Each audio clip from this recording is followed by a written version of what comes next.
Hello everyone, this is Sean from StockMarketFutures.com. I am your host today and I will be taking you through a brief video about the TSX and where I see it going. Right now I do currently have up my website, StockMarketFutures.com. I always appreciate your feedback and your comments, so please feel free to leave them on the blog post or whichever article you find fitting.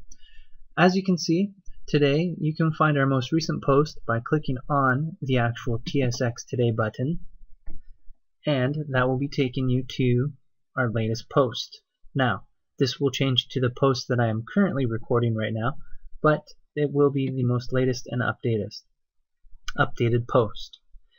Now, I'm just reviewing this video to go back and just show you what we had drawn out before. As you can see, we had an upward rising channel.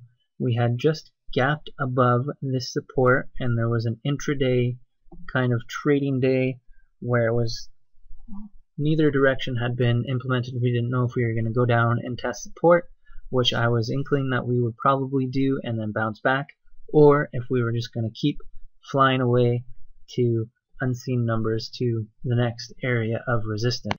Now, as you can see in this weekly chart that I've drawn up, I do have some new colors, but the same premise is still there. You have a rising channel. This is the resistance line that we had, which was at about 12,350, and this was pretty much when we recorded, right here, these 2 days right here.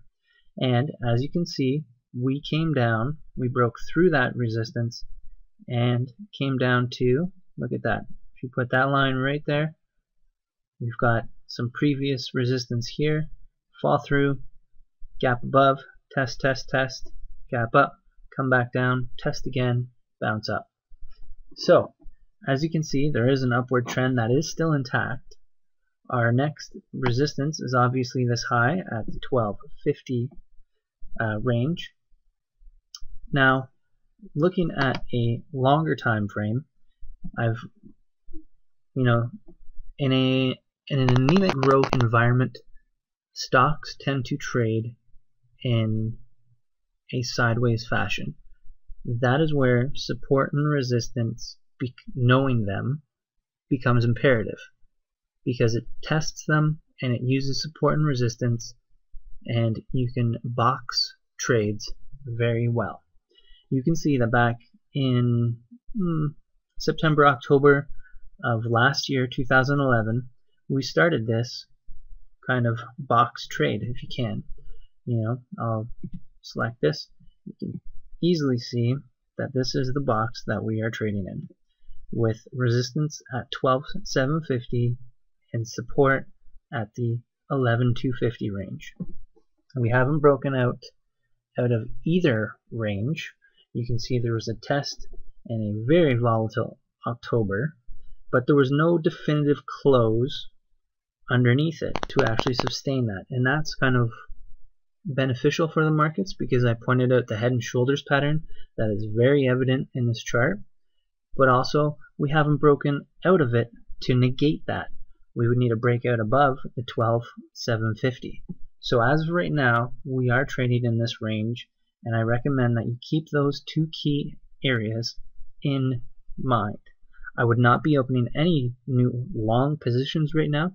I feel we are a bit extended from where you want to actually open new positions.